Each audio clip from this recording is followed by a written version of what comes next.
You're listening to the Autism Weekly podcast. Each week, we share community voices and bring light to stories that increase awareness, acceptance, equity, access, and inclusion. If you haven't already, subscribe to join the Autism Weekly family. I'm your host, Jeff Skibitsky. This week, we welcome Michelle Rogers, an autism mom and life coach who specializes in helping autism parents of toddlers who are nonverbal with communication and potty training. Michelle supports parents of autistic children because she wishes she had a boss like herself to support her when her daughter was first diagnosed with autism. She became that champion to get her daughter where she is today and has helped hundreds of mothers and their autistic children thrive along the way. Michelle, welcome to the podcast. Thank you. Thank you for having me. Well, I would love, because so much of your work and your passion is personal to you. So I'd love to be able to hear your story and what led to you deciding to dedicate so much of your time and energy to helping to empower children and families. Awesome. So my name is Michelle. I'm an autism mom, like many of your listeners. I have a daughter that was diagnosed in the spectrum a little after her second birthday. When that happens, I think at the time, I kind of felt like the diagnosis was cancer, and I thought that her life was over, and I probably thought mine was too, and that I didn't even know what was going to happen to her or what the outcome was. I was thinking probably all the worst possible things you could think. And then going through the motions for months, really not even being present for her, being present for my family. I had a newborn son. I was terrified for him now as well, because if you have one child with autism, it's quite possible that you could have another child with autism. So I was really just going through the gamut of really dark emotions. I just kind of felt like I was completely alone. Nobody in my family or friends ever experienced anything like this. They couldn't even really console me or support me as to what I should do. And then, one night after I put the kids to bed, I had this just thought that flashed to me that I'm going to die one day, and who's going to care for her when I'm gone? And who's going to care for her like her mom too? And then I remember just thinking in my head, I was like, oh my God, I was so grateful and I felt so blessed to even be able to have children. I didn't know if I would even be able to have kids. And when she was in my arms that night in the hospital, I remember thinking about what her future could look like. And all that kind of went dark when that diagnosis came, and it all went out the window. And I remember thinking, before autism, I promised I was going to be the best mother I could be to her. And autism or not, that promise means now more than ever. And it was just something about that thought, even though it was kind of terrifying, but it was also kind of empowering that, listen, I'm a God-fearing woman, and I don't want to, if I die one day and I'm at the gates and we're going to look back on my life and I put my head in the sand because I just felt like, didn't sign up for this. Autism wasn't in my, wasn't in my family plan. I didn't want to leave this earth knowing I didn't give it everything I got. So I didn't know what her potential was going to be, but I knew I wanted to just be able to say, yes, I did everything I could. I did not waste a minute to help her be the girl that she is today. And I didn't know I didn't even know that was going to be possible. I just knew I had to I had to show up like the mom I promised I would be when she was a baby, because that's how I'd want to leave this earth, knowing that was how, to my dying breath, I fought and I was mothering her. Yeah. And I mean, the fact that you have the perspective now, and you stated it as my daughter, who she is today. And I think that a lot of parents go through that thought process of being overwhelmed, not knowing what to do, but also maybe not even being aware of what autism is, or some of the really positive things for your child that could come out of it, at the same time as, there's going to be specific areas that we're going to have to put or dedicate more time into. And I think that thought process is hard initially to get through. What would you say to parents, before we go into the specifics of what you're working on right now, but what would you say to parents when they first hear that diagnosis, have not understood the process yet, and maybe haven't even contacted anybody who identifies as autistic? What would you tell them from your experience? So from where I stand, it's understandable to believe it to be a shock, right? Because this isn't what none of us sign up. I'll take two kids with autism, please. Nobody's thinking that when they're going to become a parent. So it's definitely a blow when you get news that's unexpected like this. And unfortunately, and it still really hasn't improved that much, the belief of what autism looks like to me at that time was Rain Man. And I'm thinking that this is going to be my daughter institutionalized like Rain Man. And what I think everyone needs to understand is that when this happens, it's okay to be scared, and it's okay to have a grief. And everyone's like, grief, what are you grieving? You're grieving that neurotypical childhood experience you thought you were going to have. And that's okay. You know what I mean? When it becomes a problem is if we stay there. So I think a lot of the times with the parents that I work with, if you look at the 5 stages of grief, it's denial, anger, bargaining, depression, and acceptance. A lot of parents stay between 2 and 4, anger, bargaining, depression. If you can't get to acceptance, you can't get to what I believe is the 6th stage of grief that nobody talks about, which is creation. And that's you know what, this isn't fair. I didn't sign up for this. You didn't sign up for this. It's not fair. It's not right, but it's what is. And if I can't accept what is, I can't create from that space. And that's kind of, I guess, the first thing I would tell anyone who's newly diagnosed. It's hard. I'm not going to say it isn't hard. It's your darkest hours. But I need you to just remember what being a parent, what you were going to show up and how you were going to show up for that child, not just that child with autism now. Yeah, absolutely. And just reading through your blogs and hearing your story, you have a pretty amazing child. And in order to get to that point is that you did have to get to that acceptance. So you can see all that wonderful, all that creativity, everything that she's brought to your life and all those around her. But what is the mission that you have with your work? Because you have an organization, it's called Champions for Our Children. So what is the mission that you're driving with that particular line of work that you're doing?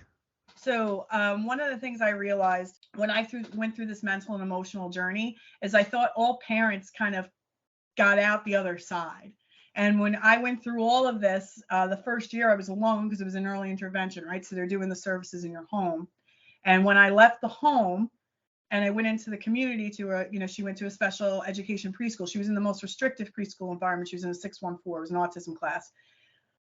I was floored and shocked that most parents were stuck and still stuck in either the why me's, or they had white flagged it for their kid, and I call it just pretty much given up, and they just kind of just going with the ebbs and flows of being in an autism community. And I loved, one of the best things about the autism community was that they're so open arms to any new members. I go, we know how you feel, come on in, I get it. But the shittiest or the worst part about it, and this is where you really have to kind of go be the gatekeeper to your mind, is the ones that are there just to wear the puzzle piece or, put the sticker on the back of their car, but there's no forward momentum for their children. That's not the type of community you want. And I couldn't believe that so many of them, I remember going on a trip with some moms, all our kids are in a preschool, special education preschool, and they're talking about signing their houses away to the state so their kids will always have a place to live after they die. I'm like, I'm not even putting that in the universe. And this is unfortunately the majority of people think this way. And that's why I really did this, because I'm like, Juliana's not a unicorn. Okay. I have failed so many more times with her. I've tried so many things that don't work. The reason why she's where she is today is because I never quit on my kid. I never gave up on her. So that's why I do what I do. I said, you know what? There's so many other parents. They just need to see that they are the gatekeeper for the progress that their children can have. Yeah, I have all the tactical tools for potty training, getting your kids communicating, getting your kids to reduce problem or aggressive behavior. But if you don't believe that it's possible, if you believe autism is a death sentence, then no one can help your child. Nobody's got any tools or tips that's going to help if I can't get past that. No, absolutely. And the goals that you had mentioned there, toileting, communicating, these are high priorities for every individual. I mean, we want to be able to take care of ourselves. We want to be able to maintain some self-determination over our own bodies. We also want to be able to communicate and engage those around us. And whether that's being able to have fluid conversations or just being able to express the needs so people respect us, those are very powerful goals. And I think that most families are looking to be able to incorporate that into their child's lives. And what you're working on right now, and some of the consultation seems very focused on these issues. How did you pick these priorities? Because they sound like they're so important. Yes. So I believe, and I got this from Mary Barber had said this, and I agree with it 100%, that there are 3 life skills that all children on the spectrum need to have a chance at a life of independence. First one's potty training. The second one's communication skills. And I'm not necessarily just talking about verbal communication. And the third is no disruptive behaviors, reduced issues, instances of aggression or problem behavior. These are like the foundation to build your house from. And if you don't have these, it's like building on sand. So I believe that it was the path that I took with my daughter. In fact, it was communication. With the communication, 9 times out of 10, what we see is that aggression and problem behavior is because the child is frustrated and they can't get their wants and needs met. So they cry and they lash out because that serves them well to get whatever they need. So usually with Juliana, her path was communication. And then as we gave her, we taught her sign language. Her tantruming stopped almost instantly as soon as she was fluent in that ability to use sign language to get her wants and needs met. And then we pottied with the sign. And these were the things this was the path that I took. And then all of the feedback I've gotten from the community, I just need my child potty trained. Potty training is the number one thing that parents come to us.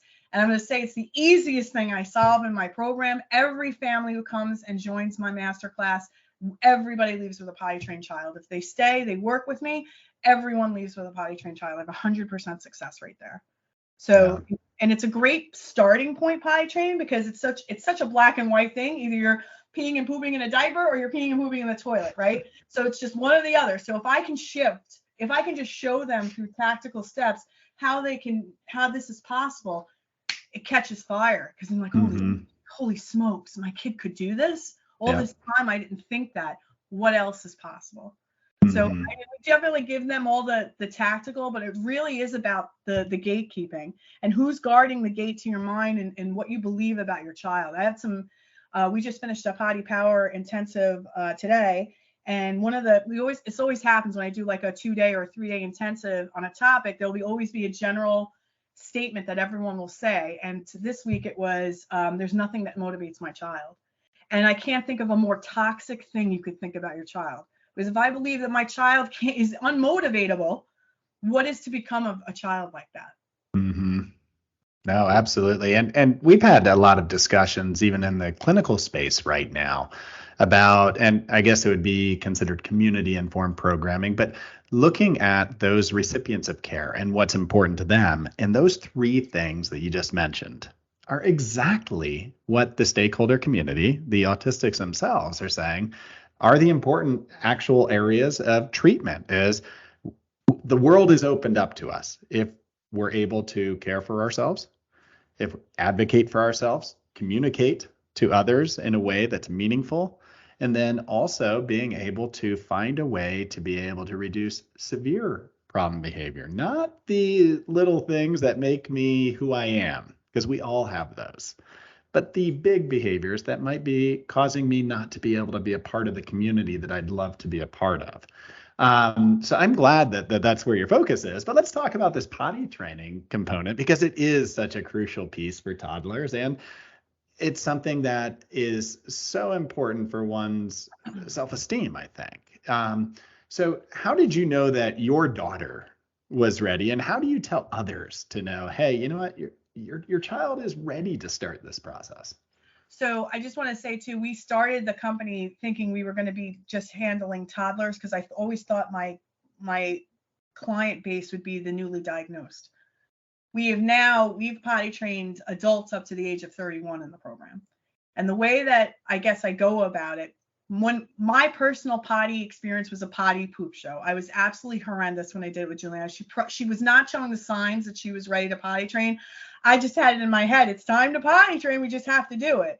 If I hindsight, I would have waited a couple of months and then maybe seen if the signs presented themselves. So actually my personal potty experience for both of my kids was probably a potty poop show. And it's interesting now because I'm potty training my cats. This is like a big joke on my social media, because I'm actually potty training my cats to go in the toilet, because I can potty train anybody. We potty train kids, we potty train toddlers, adults, everybody.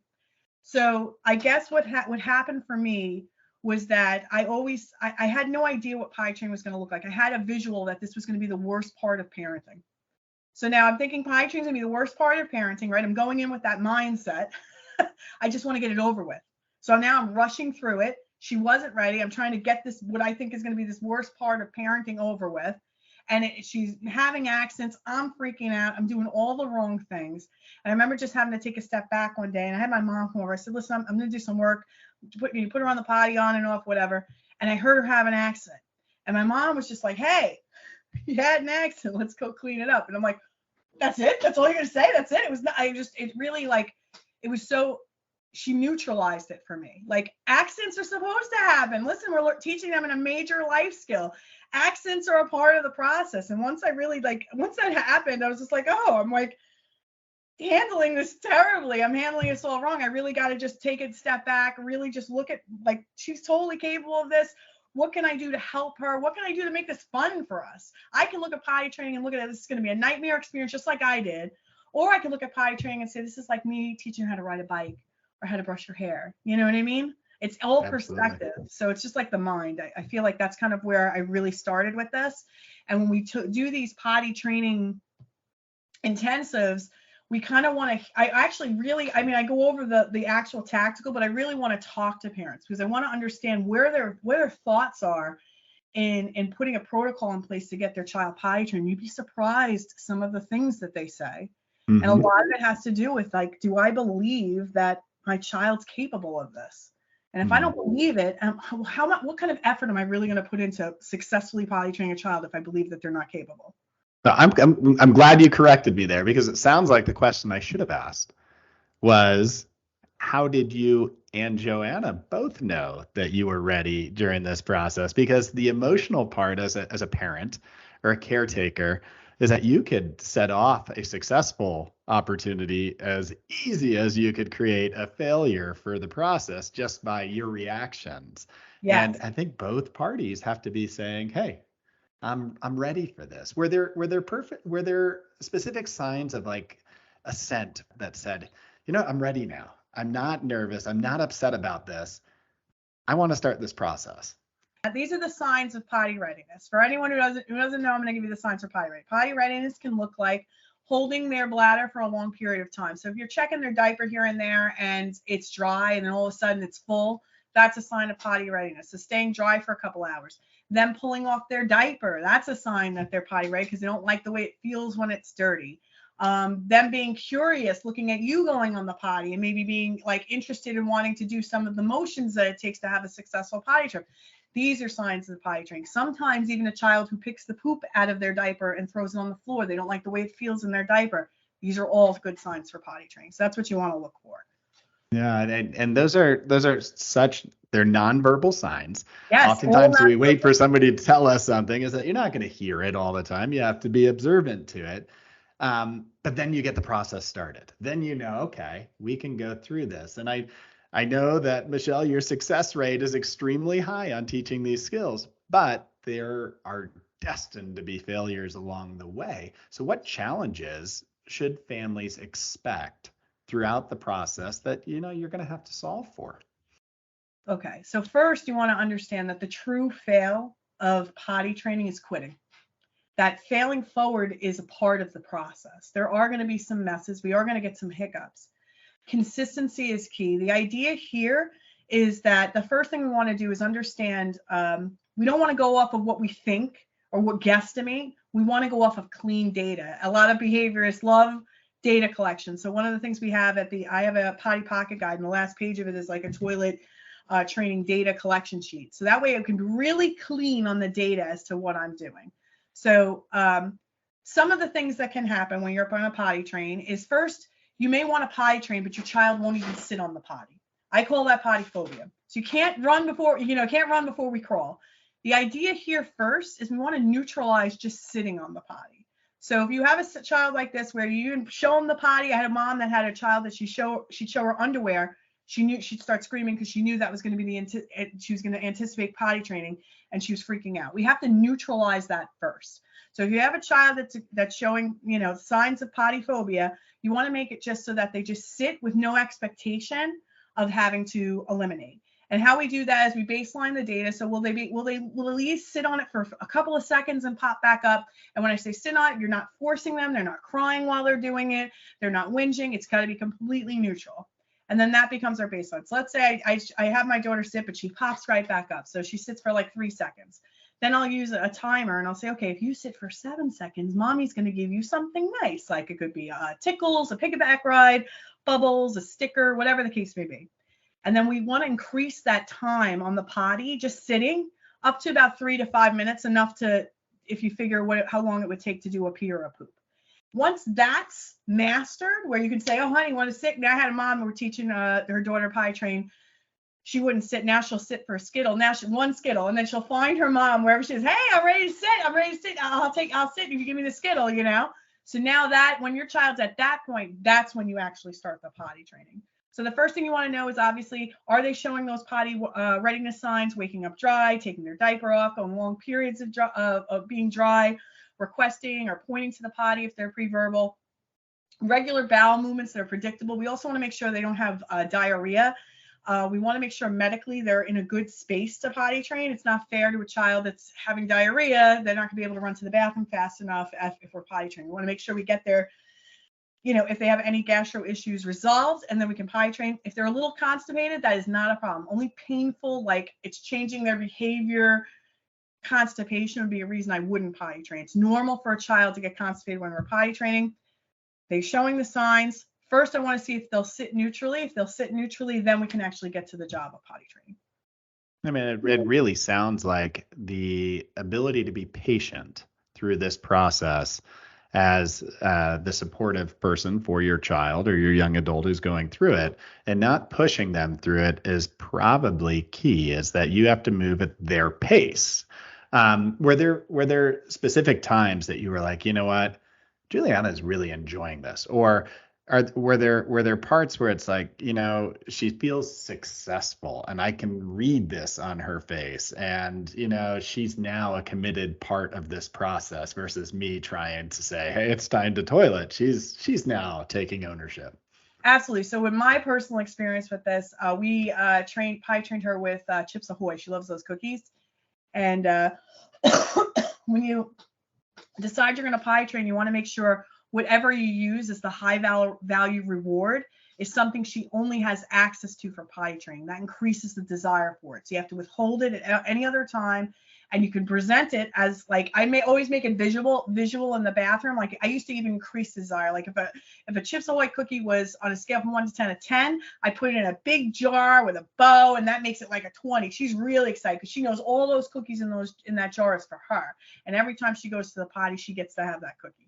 So I would actually see her run from the living room all the way to the bathroom, open the gate, run all the way to the bathroom, pull her pants down, and then she'd just be screaming, and I'd be excited, and she'd be clapping, and I would get her the cookies, and this was the sign for cookies. She'd do the sign while she was on the toilet, and I'd give it to her. So yeah, we made it fun. Like it was in the beginning, it was horrible. It was horrible for her and horrible for me. But once I realized, like, hey, this doesn't have to be a nightmare experience. I can make this fun for us. I mean, everyone was excited. Everybody clapping for her when she's going in there. I mean, it's just like it changes everything. No, and the process that you're putting it through, where you're really evaluating and you're aware and you're looking at the body language or the verbal language of your child, depending on kind of how you're assessing it.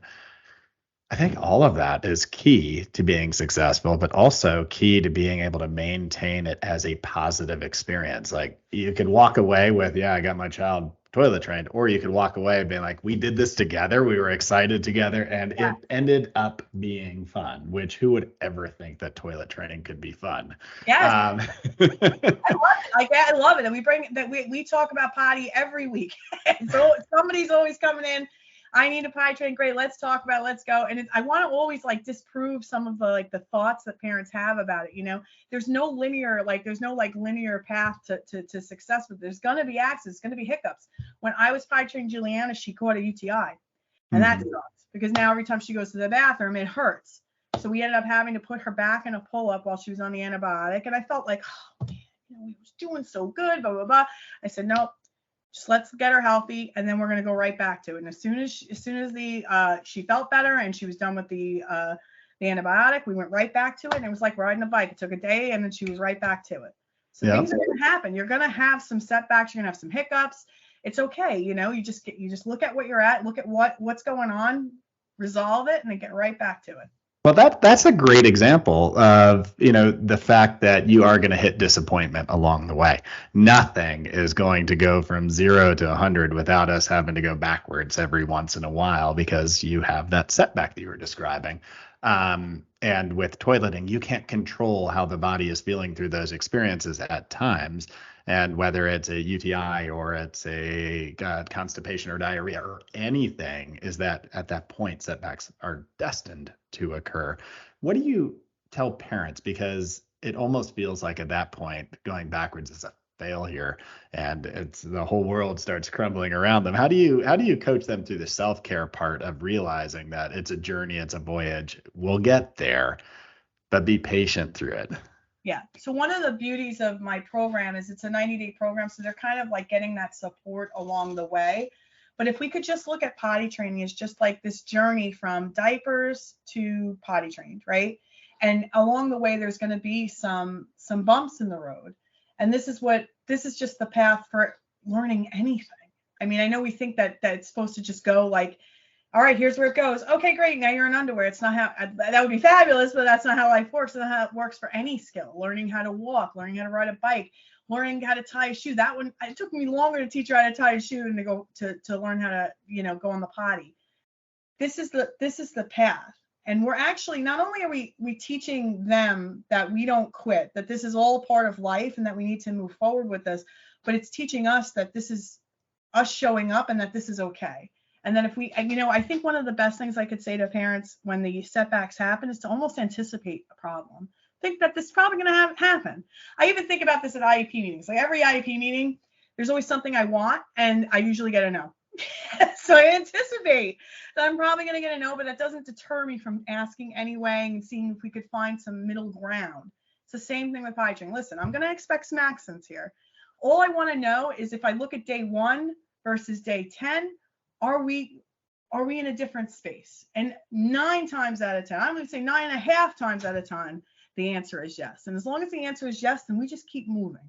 Mm-hmm. And we've had a lot of opportunity today to talk about toileting, and potty training is such a crucial aspect to independence. Yeah. But you and your 90-day program has been very successful for this. But you also work on other components. You work on communication. You work on behavioral skills, which I'd love to bring you back on to talk with. But are there tools that you personally recommend for families along their journey with their autistic child, that, these are wonderful tools that just kind of open up doors or that help to bring perspective? So the first one is obviously to have a plan. I have a potty pocket guide. If anyone's interested in it who comments to you or to me, I'll make sure to send them that. That's first thing, is to kind of have a plan as to what is this supposed to look like. Then I think the next tool or tip I would have for this is just to kind of get an idea of what your child really loves. Like, what do they love to do? What do they love to eat? What do they like to engage with? And see if there's a way we can incorporate that desire for that thing. And it has to be like a 10. I usually go for the jugular. I go right for the iPads because everybody loves them and everyone's scared to take it away. I had a mom say, I don't feel comfortable. What she said, I don't feel comfortable withholding that. And I said, well, you're not withholding it, you're rewarding it. All right. It's all perspective. If I look at it as withholding, I look at I'm punishing my child. I wouldn't want to do that either. I want you to look at it like I'm a mom showing up, teach my baby how to potty train, which would have been on the agenda, whether autism came into our life or not. So I guess for tools, I'd like you to think about the reward system. What do you think I always ask this, the question I ask, what would your child do anything for if they could have access to? If they saw it right now, well, what is that thing? So I want you to think about that. Let's see, what else would I like? That's really it. There's no like special like potty seed or anything like that. I would recommend If you have a boy that you train them to sit going to the potty, it's not a problem if they already stand. It's just an extra step, because the idea here is to get everybody comfortable with sitting on the potty. So when we sit on the potty, you want to make sure they're secure. I can't really think of any like hard like tools that you could buy that, other than getting yourself, mentally, you're like, this is good, we're going to do this. We were doing this anyway, whether autism came into the program or not. This was on the agenda. Yeah. So, No, and the fact that you don't have to have special tools, and it's really a mindset and having the techniques, it's got to give that added hope that, we're gonna make it through this. I don't have to go buy all this extra stuff. All I no, have to you do don't is have stay to be- committed. Yeah, it's right. You don't need to be a special education teacher. You don't have to have a degree in ABA. I know all of my, which I guess a lot of my parenting is probably ABA based, because this has been our life, right? Mhm. So it's become more of my identity I always call ABA the fluent language of our children on the spectrum. And I really still believe that, like, it's even in, Juliana's now in a general education 4th grade class, not even in an integrated anymore. This is her first year. We're very excited for her. But even with that, I still say ABA is her primary educator. It's the best way for me. It's the fluent language of our children. Mhm. And it's the best way for me to not just parent her, but to parent my neurotypical son. So you can learn that. It's not hard. This is really, honestly, how you do potty training is pretty much how you teach them everything. So that's why it's a great one to start with. And it's usually one I can get like within a couple of weeks of joining. We'll get them potty trained, so then we can work on the other 2.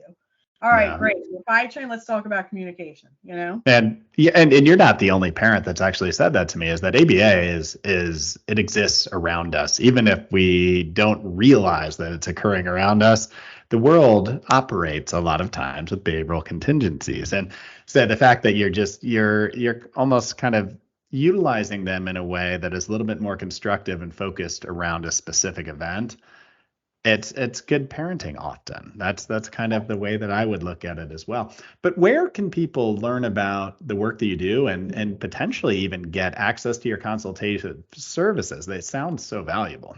Absolutely. So they can go, you can go to our website. That's Michelle B as in boy Rogers, ROGERS.com. Michelle B Rogers is my handle on Instagram. You can look up Champions for Our Children on Facebook. And I believe Michelle B Rogers on YouTube as well. I've got some YouTube videos up for tips and tricks for all the big 3 that we talked about today. Well, Michelle, thank you so much for coming on. And hopefully we can get you back and we can talk about communication strategies from the parent perspective as well, because all of these things are so valuable to be able to share with families. But once again, thank you for coming on. I feel like I learned again, and that's always the joy of me doing these podcasts. I feel like I'm getting educated constantly. So no thanks. problem. Thank you, Jeff. Thanks for having me. Thank you for listening to Autism Weekly. We hope you tune back in next week to learn more about autism in the real world. Autism Weekly is now found on all the major listening apps, including Apple Podcasts, Google Podcasts, Stitcher, Spotify, Amazon Music, and more. Subscribe to be notified when we post a new podcast. Autism Weekly is produced by ABS Kids. ABS Kids is proud to provide diagnostic assessments and ABA therapy to children with developmental delays like autism spectrum disorder. You can learn more about ABS Kids and the Autism Weekly podcast by visiting abskids.com. Thanks for tuning in. See you again next week.